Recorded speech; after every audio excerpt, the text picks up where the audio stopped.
Welcome into another edition of the Kevin and Jason Show. I'm your host, Kevin Messeri, here with Jason Shannon, going over the Bills Ravens premier 1 o'clock matchup on Sunday. No flex, just straight 1 o'clock football. We'll be talking about that game, matchups, notes, nuggets, what we usually like to do. Coming off of another victory week, one that's been pretty familiar for the Bills now, going to that 9-3 record, 95% playoff probability, really. We need to win 1 of 4 games down the stretch, Jason. How you feeling? How did we get Dan Fouts for this game? He's on Team A. The 1 o'clock Team A? Yeah, 1 o'clock Team A, him and Ian Eagle. Can we have them review that and get Spiro Deides and Adam Archuleta on that one team for 1 o'clock next year? I think so, yeah. I talk about it enough on Twitter. I don't think I've really done it on the podcast, but one of the teams is pretty bad, and I like Ian Eagle. That's how bad his partner is. And then the other team's really good. Spiro Deides is the best play-by-play man in the business, and Archuleta becoming more and more competent every week. We got to make a switch here. I'd honestly rather listen to those guys than Nance. I also want to injure Catalan too. I think Catalan's great. I think Catalan's good. Yeah, I think that there's a lot of people that aren't Dan Fouts. Anyways, I'm feeling nervous. I'm feeling slightly optimistic, but this is a tough game. And you're right. We gotta pull through one of these. No wins are automatic. We'll see. Let's get into it. Yeah, okay. So you start at the top here and start high level into this game. The Bills obviously coming in 9-3 off of a big Thanksgiving Day victory. The funny part is the Bills haven't beaten anybody statistic. Well, I think it's overblown just because of how, what their record is. And then, what you like to do when you see a team 9-3, like, who did they beat? Well, they're 1-1 in game teams above 500, which is like top half of the league. And then if Dallas wins tonight against the Chicago Bears, which is possible, they're going to be 2-1, which would put them top 3 in the league in record against winning opponents. So I think that it's a weird statistic, but it doesn't really matter. You got to beat who's in front of you every single week.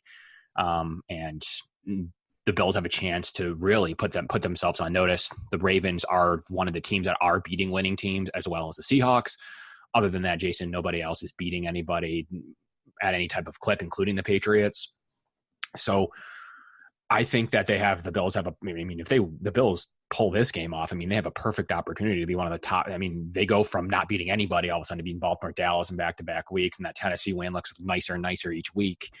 Tennessee's fighting for that last wild card. The Bills could really help out Tennessee next week against Pittsburgh, Jason. So 1-1 right now in these games. Everyone's pretty much 500. San Fran's 3-2, Indy's 3-3, KC and Philly are 2-3, Carolina's 2-4.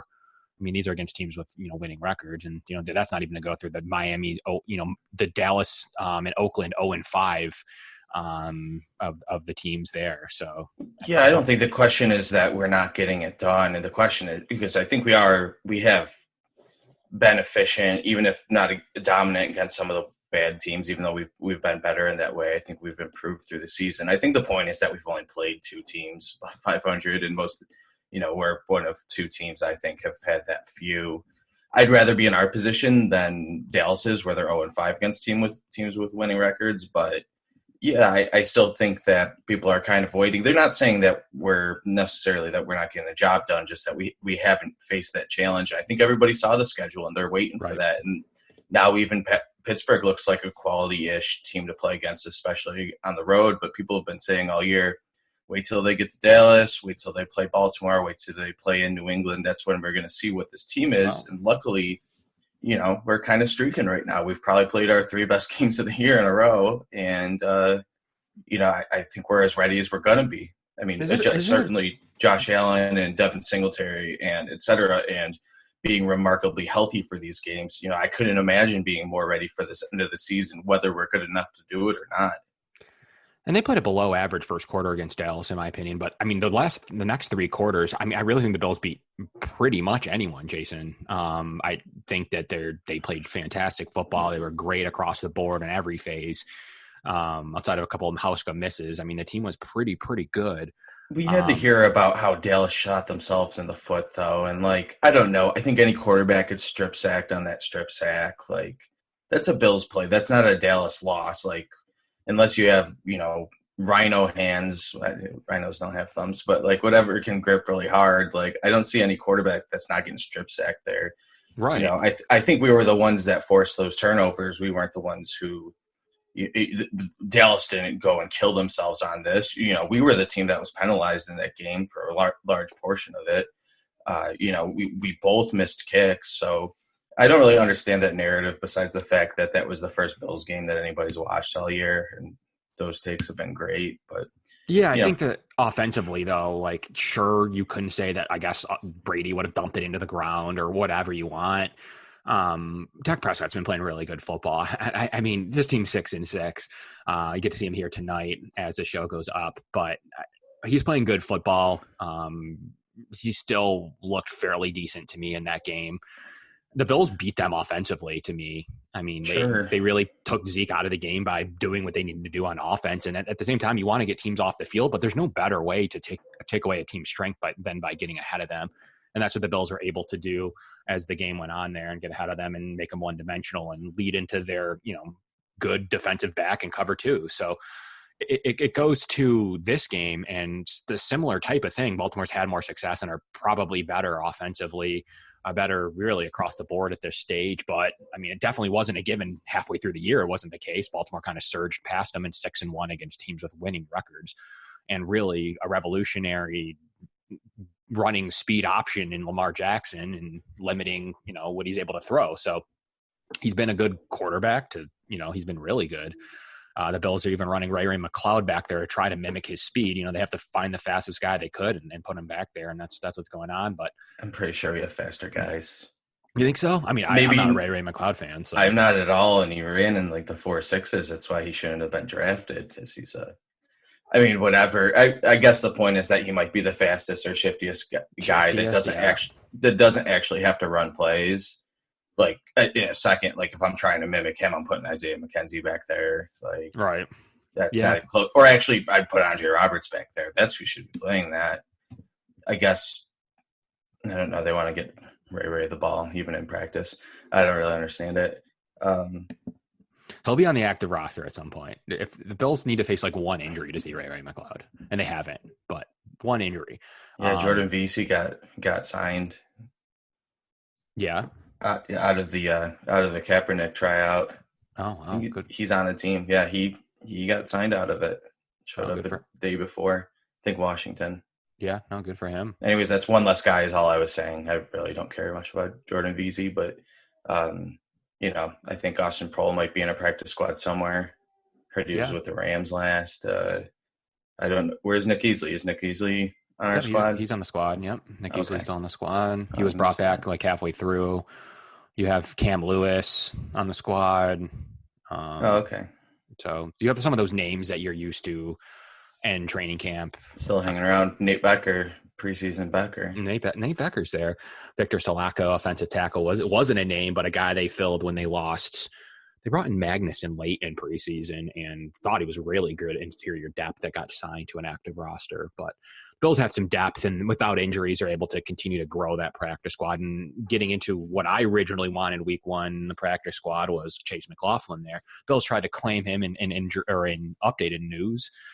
Was just beaten out by the Colts a couple claim spots ahead of them, and the Patriots also put in a couple claim spots behind them. So Jason, real quickly, were the Bills going to cut a depth player for him, or like I don't even know, Vincent Taylor? I don't think they were cutting Snorris Perry, even though I would have loved him to.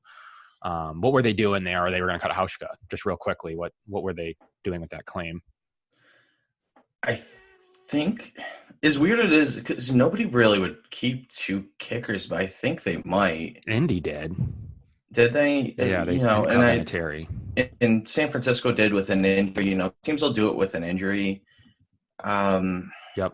I don't know. You got guys. I mean, you're healthy. Boker's still there.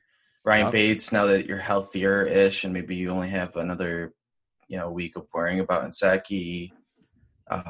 Vincent Taylor. Vincent Taylor's got to be the name. Got to be the fifth defensive tackle. When you have 5 defensive tackles, you have 5 safeties. Dean Marlowe is the human waiver wire. hasn't been dressing lately. Corey Kirk Legit Cohen's. beat out Vincent Taylor, so at some point you don't need to have an active defensive tackle that has practice squad eligibility. Yeah, unless you have an injury, You're there's just stashing no him. reason for it. Yeah, you think he'll get claimed by a bad team at this stage of the year. That's what you're doing with Vincent Taylor. It just becomes, yeah. What do you end up doing? How do you make that decision on who to kick on game day? Are you just stashing McLaughlin? I think so. I think you're stashing him for next year, and you need to do it through waiver. If they signed him, do you think we cut Vincent Taylor and then Hauschka's still kicking the rest of the year, or until he messes up? Like, seriously? Or are we kicking McLaughlin and kicking the can down the road with Hauschka? I don't know, but I think that I know what they told him. Yeah, I mean, it's easy to once you get the claim. You could have just said, "Yeah, we're going to cut some backup." Yeah. Basically, tell me you're going to cut a depth player, and bring in a guy, that we needed to claim because he was never going to go through waivers. That's what you say. Like, we're going to bring him in as depth, and in case anything happens to you, even though no one has a happens to you kicker. So I don't know. I think the former of what you said is true. I think that they would have brought him in, eased him into it, and one more bad performance and Hauschka was gone. I mean, that's if he's not getting cut too. I mean, we're assuming it was going to be a depth player cut. I don't know. That's got to rattle you though, as a kicker, to know that like you were like one waiver claim away from losing. Yeah, you were pure luck. There was nothing you could do about it. You were cut. It was fate that decided. The team cut you if they had the chance. If they wanted Chase McLaughlin, they would have cut you. That's if they go that route. But yeah, we do have a fifth safety. We have a fifth defensive tackle, a fourth running back that does nothing. Really, four tight ends. I don't want to cut Tommy Sweeney, but he is an inactive member. They might think they could sneak to the practice squad. And you mentioned a couple of the linemen. I think you still need Bates right now, but Butker you don't. And then the receivers. I mean, no. You think they're all safe? All six are safe? For now, unless you find a better receiver. They might think they have one on the PS. No, if they cut one of those guys for Ray McLeod, I'm not going to do anything, but I'm going to be pretty mad about it. Me too, and they would have if they want to, though. They would have done that. I mean, can we move back to the Baltimore game and try not to do 10 minutes on the kicker? Kicker's done. I was done with kicker. I was on to receiver. Okay. We're not. You wait until the kicker gets cut, and then it's going to be a great show, and it's going to be a great off-season material. But, if you get into the Baltimore game a little bit, and there's some interesting statistics around Baltimore, besides just, I guess, their winning record and their ability to beat winning opponents.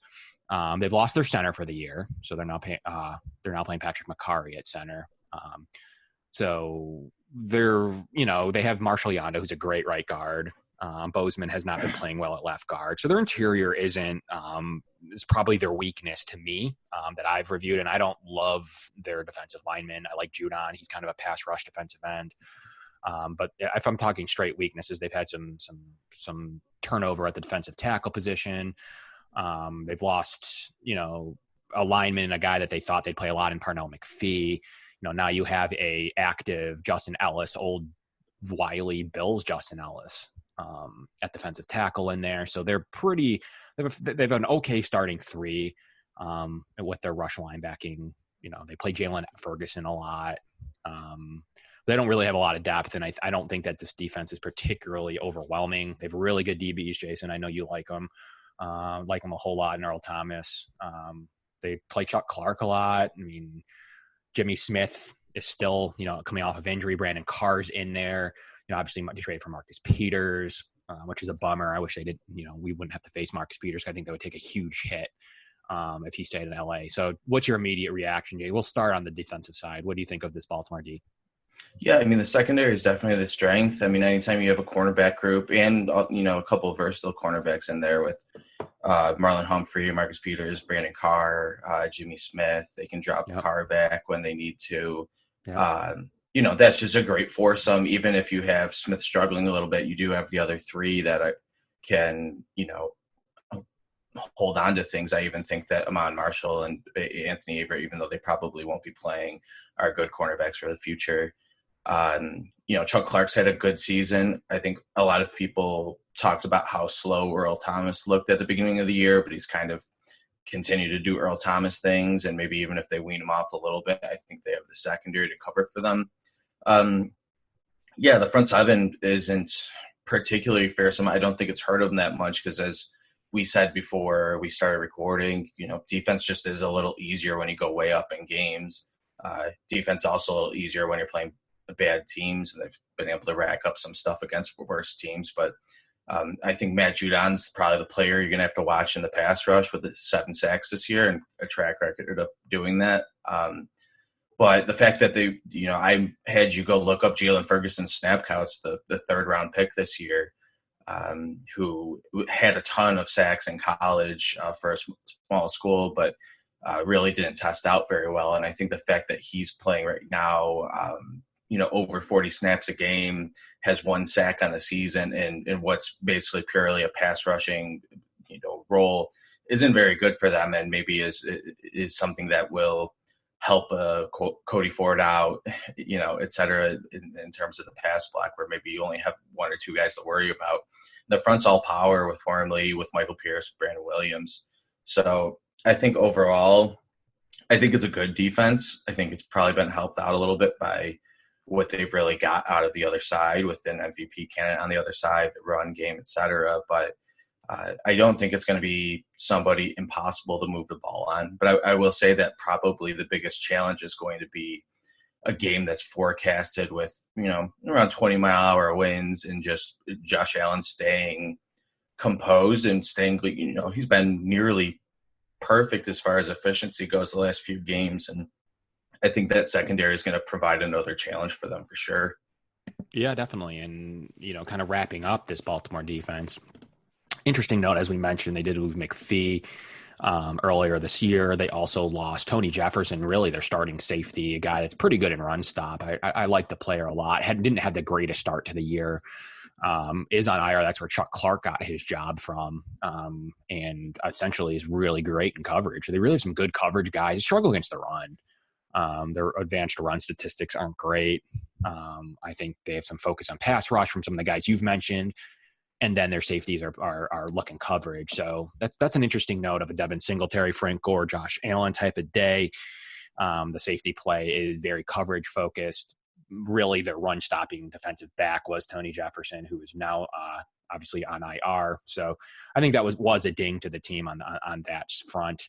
Marlon Humphrey, guy I follow pretty closely. I bring up my weird random Sounds like a sim league guy. Did draft sim league, was a good pick for me. I picked him right after Trey White had just gone, and I picked him. And he's been really good. He's been high ranked for me, and I follow him closely. But he really isn't great in run either. Really, their run stopping guy. I mean, Marcus Peters will get in there, but Jimmy Smith, I'll do a little bit of it. Brandon Carr struggles there too. So there is some room on the edge. So in other words, there's some room on the edge. And you saw that last week in San Francisco. And I think the Bills have a really, really good matchup with Singletary. It's not always the case. But this week, I think it is a particularly good matchup for where Singletary likes to run. So more Singletary, less Frank Gore in the specific game, because I think you mentioned some of the guys, Wormley, Pierce, Brandon Williams. Some of those guys are really good up the middle and in run stop, where they do not have that on the edge at all. And they don't have that once you get to the second level. So there is some definite second level. And who likes to get to the second level? Devin Singletary. So Devin Singletary is key to this game. And on this, we're talking about this matchup specifically. There's going to be good coverage battles between John Brown and, whether Jimmy Smith's over there. Marlon Humphrey's probably going to be on, Cole Beasley.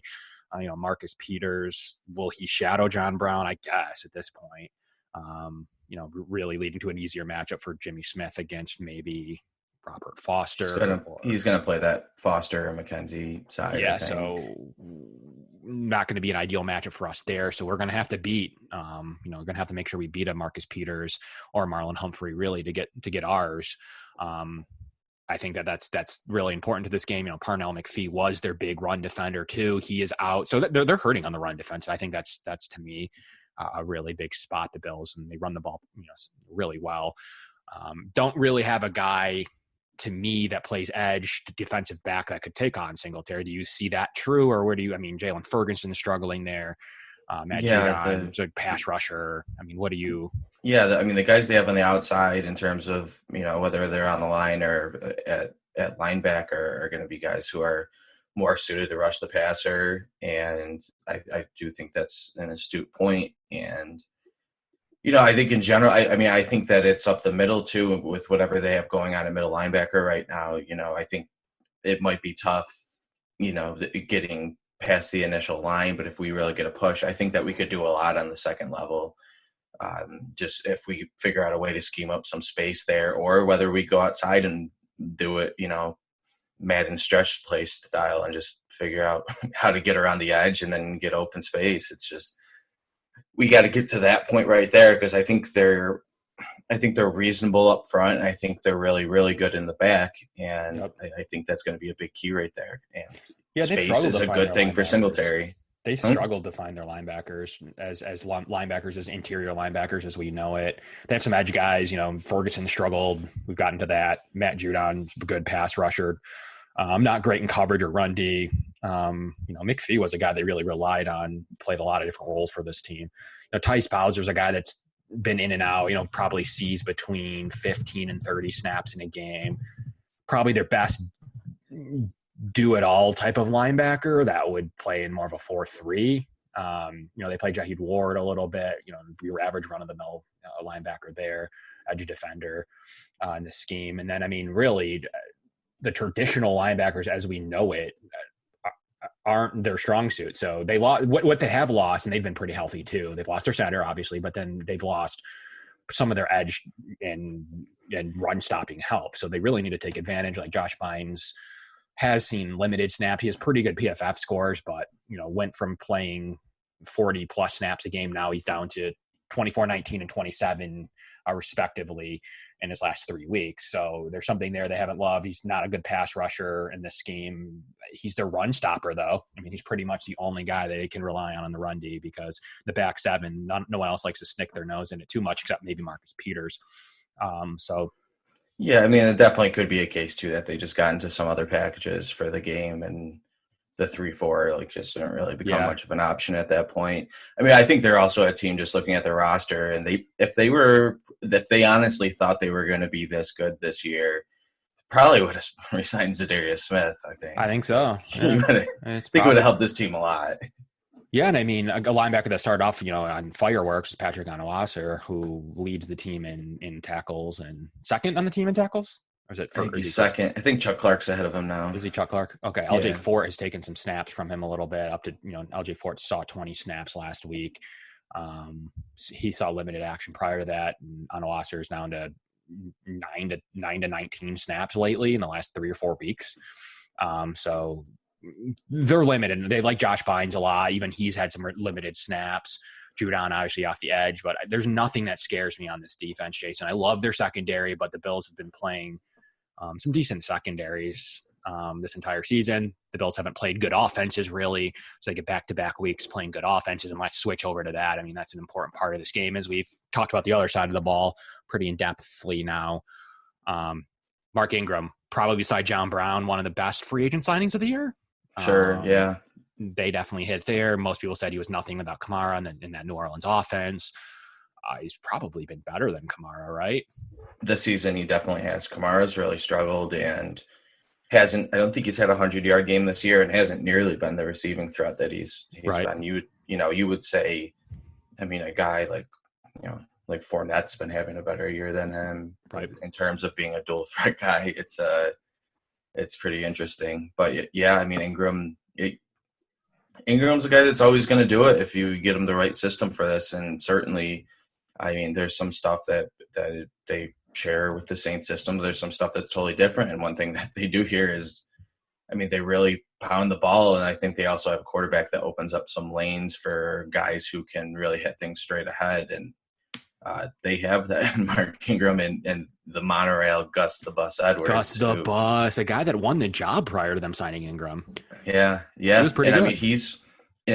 I'm pretty sure it's kind of held up. I know it did early in the year, but certainly from his numbers from last year, when Gus Edwards is on the field, they're probably running the ball to him. They're probably running it straight up the middle. He had the most, in terms of his heat map of where runs were last year, he had the most direct straight line you could possibly have in the entire league. Just as a little tip there, I'm sure they've varied it up a little bit in the last few weeks, half season. because obviously if I know that, that means every coach in the league knows He sees that. 25 snaps a game, which is a lot. Yeah, and he's got close to 500 yards this year with a quarterback that has close to 1,000 yards and another running back that has over 800. He's still a big part of this game. How many yards does Frank Gore have? I mean, Frank Gore's a huge part of this team, and You're pretty similar right now in Gore, and so so Gore's still got 552, so he's getting a little more than Gus is, but at 460, that's just timeshare that most people don't realize. 91 carries, 460 yards for Gus Edwards. The snap counts are pretty even. You know who their receiving back is? Mark Ingram. He's been the guy that would go figure. You would never assume that, but he's one of the highest rated receiving running backs in the league. He's playing those downs and actually giving up some of the early snaps to Gus the Bus. So that's just an interesting nugget to look out for. That one of the best receiving backs in the league. Yeah, I mean his stats aren't ridiculous, but I mean I'm sure he's there on the passing downs. He probably started that way because they thought he could block. And I mean, that's what running backs do when they get older. I mean, he's closing in on 30, but you figure out what you have to do. And I'm losing my legs a little. I got to learn how to block, and I got to learn how to catch the ball. And, at Alabama, he really never had the chance to do that. When he had guys next to him like Kaiir or Darren Sproles, he never really had a chance to do that. And all that time, he turned into a pretty nifty little pass down back. So good for him. That's how he's sticking around. Yeah, I mean, I think he's a good running back. He's a guy. He's also got 9 touchdowns on the ground and 837 yards for 5 a carry. So yeah, he's playing well. Playing some good football right now, Jason. There's no other way around it. Really good signing for them. The Bills know a lot about their good signings. Defensively, I think the Bills have the makings to help this game. I think Ingram, they're going to have to allow to get his unfrustratingly so, kind of like we saw early on with Zeke. You're going to rather have Zeke in that game maybe beat you a little bit and Ingram beat you a little bit here, as long as it's not a lot, because you need to contain the weapon. Lamar Jackson. It's been a long time for Lamar Jackson talk on this pod. We're getting to it now. Do the Bills have the linebackers to do this? Do they have the edge presence in Jerry Hughes to stay focused?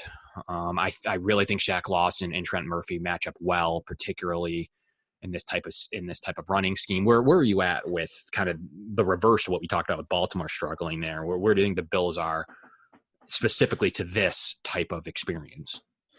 I think that our linebackers are well suited for this game, or at least the two main ones with Milano and Edmonds. I think they have the speed. I think they have the length to get this done. And I think whether they're put in situations where they have to contain Lamar Jackson, I think they can do it as good as any linebackers can in the league, because nobody's done it really yet. Right. And in terms, one of the big coverage responsibilities between the linebackers and the tight ends is going to be the fact that, 3 of their top 4 receivers basically are tight ends on this team. And that's where he goes. I mean, you have to get down to Willie Snead's in there. I mean, 3 of their top receivers are tight ends, and that's because, when you draft a guy in the top 2 rounds every year for 5 years, including 2 of the year that they drafted Lamar Jackson, including one 25-year-old tight end who's a third-string tight end right now who they drafted ahead of Lamar Jackson. Right.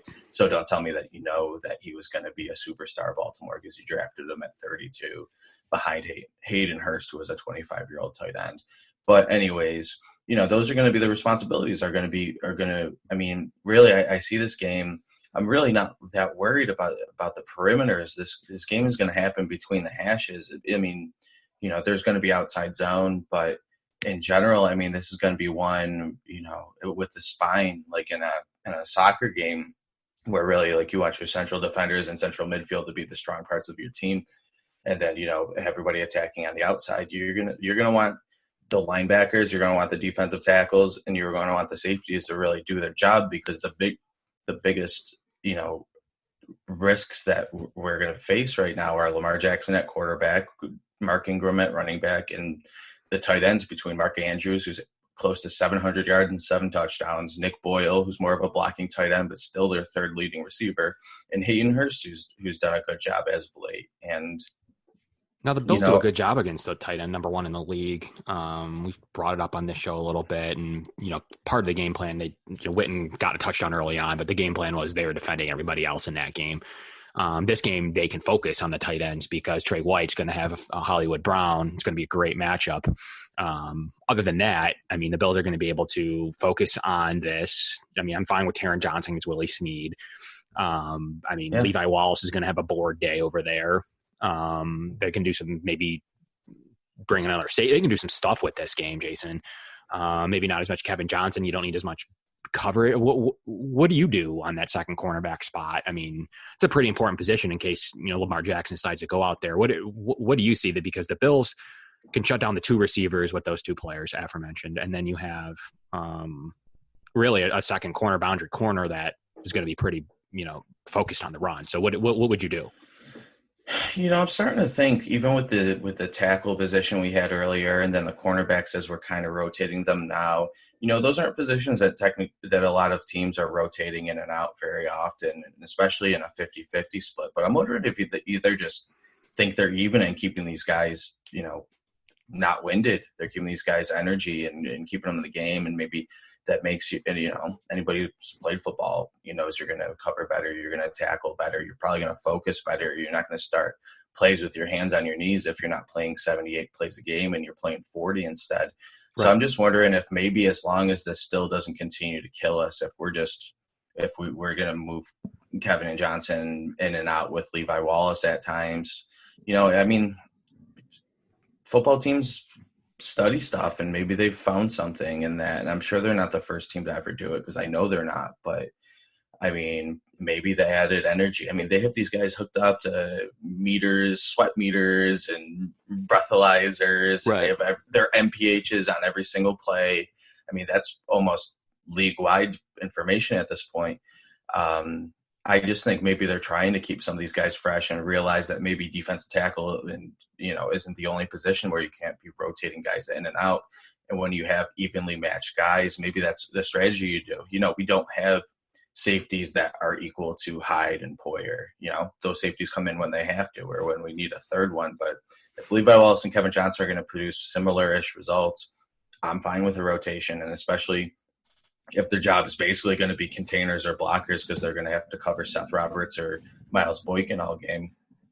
I'm totally fine with that. It sounds like a plan to me, and unless one of them totally melts down, which Levi Wallace has been close before, but in general, I think they've played okay lately, and I say you keep riding it, you keep rotating it, because if you can have evenish players but have them healthier, more rested, I don't see why that's a problem at this point. Right. Now, Jason, do you see them doing anything with Big Nickel, more Lorenzo? Do you see more Dean Marlowe, Siren Neal, or do you think it's straight up still 50-50 rotation on the boundary? Still, what do you see them doing anything different? I guess we could see more Lorenzo to get bigger, but at the same time, I don't think he helps us against Lamar at all. I think if anything, he's going to provide a pass rush that Lamar slips past, and then we have a guy that can't chase him down. Right. I wonder if we can use more big secondary guys, whether it's a third safety or put Neal on the field. I think they feel pretty confident in Taron Johnson tackling at this point, because it's been pretty awesome. Despite his slight stature, I think he's he came into the season injured and pretty hurt and kind of waiting on him, and I think he's shown out to be definitely the guy that we wanted him to be, and probably even a much more of a plus tackler than I think people anticipated at this point. But I don't think they're going to do anything drastically different. I'd make sure to keep some team speed on the field where maybe you see less Lorenzo. On third down and 15, you're gonna do what you do in terms of pass rushing sets. But maybe we put some secondary guys on the field and just say, control the perimeters and see what they can do. I get a little worried about that when they can say, all right, well, we'll just go to Gus Edwards or we'll go to Mark Ingram. But, that's why the Ravens are a really good offense and a team that's, going to have a bye, because they are really hard to stop. And you can't just say, we're going to do this, this, and this, and we're going to stop everything, because it's just not going to happen unless we're perfect. Right. Yeah, Jason. And then there's, Kevin Johnson's played some good football. I'd like to see him continue to get snaps no matter, regardless of the opponent. He's been PFF's 26th ranked cornerback. Really good safety play the Bills have. They're going to need to come up big. That second corner, though, that Kevin Johnson, Levi Wallace split might see some tight end over there. I mean, they play a ton of 11 personnel. And they, play the most amount of one receiver sets. I think it's up to 25%. That's just Hollywood Brown. And I mean, I just trust Trey in that matchup against a rookie, a guy that's since injuries struggled. He's had one game against Cincinnati where he went over 48 yards. And he hasn't gone over 49 yards since week 2, except for that one Cincinnati game in week 10. So Hollywood Brown, we need to be aware of him, but I think just a one-on-one matchup should be fine. We don't need to shade anyone there, in my opinion. He's not going to beat you, not going to do a ton of the route tree at this stage of his career as a rookie. So I think the Bills need to go one-on-one there, take their chances. Somebody over top. You think so? They have to. I'm sure that's why people are getting stops at this point. Because it really is the way that he's going to beat you. That's the thing about him, is he's not particularly refined. I didn't think he was a particularly great prospect. I thought he had a chance because of the speed, but I thought he had pretty Would you go, how about this then, Jason? skills. Would you go like Kevin Johnson, Levi Wallace with a safety then? Or would you still need to go Trey White and, really 2 of your top 4 or 5 defensive players over Hollywood Brown? Yeah, I might switch things up because really I think the important part is the bracket over top. Okay. So Trey White, what would you do with him if you got that bracket with like a Levi? I mean, I feel really good about Kevin Johnson with somebody over top. Okay. Trey White on Mark Andrews? Whatever he has to do. Yeah. I mean, Mark Andrews is the guy that's getting the ball in this offense and, probably and doing things in a more crafty way. He is straight up going over people for catches. He's been really impressive, and he's got almost twice as many receptions as anybody else on the team, even though Marquise Brown missed some time. We saw it with Philly, right? They're the most similar team to Baltimore in terms of the tight end thing. Where we saw him a lot on Ertz, didn't we? Yeah. Okay. Well, we'll see what happens. I think the Bills have a unique advantage in the defensive backfield in this game, and need to come up with a plan. And do you think the last thing on this, Jason, do you think the 10 days rest plus the home field matter at all in this game, or would it 7 days in Baltimore or 10 days in Buffalo? Do you think that swings it? Sure. I mean, it swings. Yeah, I think it swings it by like a touchdown. I mean, I think it's going to make a huge deal. I mean, being at home is great, obviously. Yeah, and having extra rest. And just. But he's baller Allen on the road, 5-1. Really good since he's came back from injury on the road. Yeah, but I don't know. Okay. I think he's been a baller for whoever he's played against lately.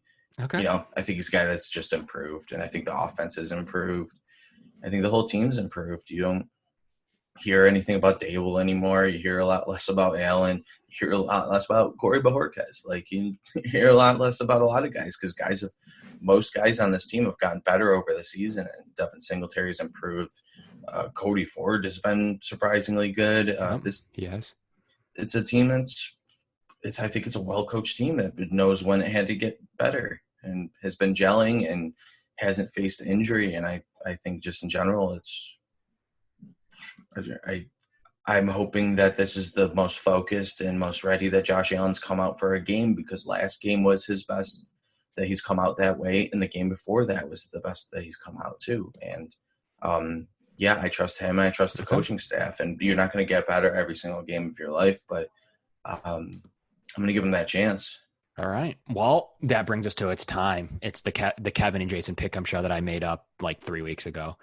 Though we were tied, so it wasn't advantageous to either of us. So we went the other way last week. I go to 10-2. Jason's 9-3 now after Kevin picked the Bills. Jason didn't. I said I would start off, right? Yeah, go ahead.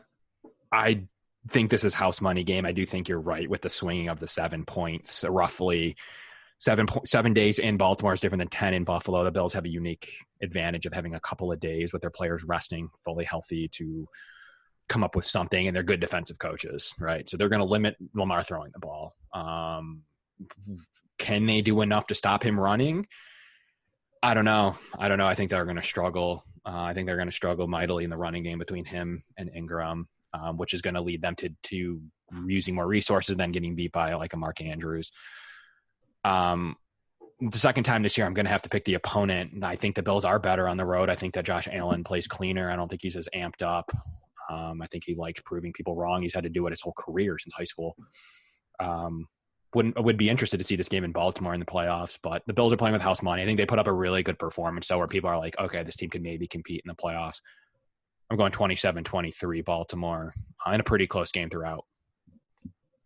Yeah, we're going to stay the same because okay, I'm going to go 34-24 Baltimore. I think Buffalo's going to look surprisingly good on offense because maybe Baltimore's defense is a tad overrated, and I think that it gives us an opening. I think there's going to be a lot of people coming out saying that the Bills still looked good at this game, but there's going to be complaints about the defense because I think they have enough things that are really hard to stop, and we've already seen worse players and worse teams gash us with the run game, teams with multiple options, and then just the running option that we just don't, there's nobody else like Lamar Jackson at this point. So, right. I can see him running free the way that Miles Sanders was running free, the way that Ezekiel Elliott was running free in the first quarter before Dallas forgot how to call plays. How a couple of guys have really done it. This is the most dynamic athlete we're going to play all year. And I think that a lot of teams are losing to them right now because they just haven't seen it and aren't ready for it yet. And I think there's going to be a lot of running yards in this game. I think we're going to have to go back to the drawing board, and I think we're going to have to prove our mettle, in Pittsburgh the next week. Well, there you have it. Kevin and Jason are on the same page again. We'll see if we both take an L, or if we both take a W in this game. I want that L. I'll take an L here in this case. Jason getting into Pittsburgh next week. We'll get into that show. Primetime matchup. Going to have to get that pick'em back game from me. You going to do it there? Are you going to do it against New England? We'll have to see. Tune in for the pick'em, fake Kevin and Jason pick'em game with nothing on the line. Absolutely nothing. But podcast pride, we're going to call it #podcast pride. So really good episode. As always, we're presented by cover1.net. Check out premium content, really great merch, fantasy playoffs in that. There's like 4 leagues. And Jason, are you in that playoffs? Yeah. You are? I'm not in the playoffs. You're not in the playoffs? No, I had to rally to get to 6 and 7 in League 4, I think. Okay. I'm not having a good fantasy year. The Bills are probably pretty inverse to me in fantasy, so maybe I should just lose in all my leagues every year. Because Jason does use the name Jeff Fisher football. So 6 and 7's pretty proper. So you're telling me that he's right there at the 7 and 9. The 7 and 9 type of fantasy performance, but we do 4 league team or 4 leagues of teams. And I guess something's going to happen with the final 4 going to a group of 16. I don't even know. I think you just need to make the final 4 or something, but it's really cool. Check that you get that kind of Slack group content as well. Lots of really good content in the Slack group. It isn't just like a bunch of people saying go Bills and my mom's a Bills fan. It's like people talking real football and Eric breaking down the best discussions you're going to get, like more than Twitter. Cause you get some of the same discussions, but it's a lot less of the negative. I mean, not everybody's super positive, but I think you get more good and thorough discussions because the people who are in that Slack group are people who follow Cover One. And if you follow Cover One, he watches the games, and so does everybody on the podcast. So, guys, once again, really big week. House money, according to all playoff predictions and all statistics, it is a limited leverage week, meaning the Bills can't really drop much ground. All they can do is pretty much, regardless of this, people like coming up with the clinching scenarios in week 14, they pretty much clinch 99.5% of scenarios by winning. So house money and still stay at about 95% by losing. So not much on the line. Big week next week. That all changes against Pittsburgh. From the Kevin and Jason show, I'm Kevin. That's Jason. Thanks, guys.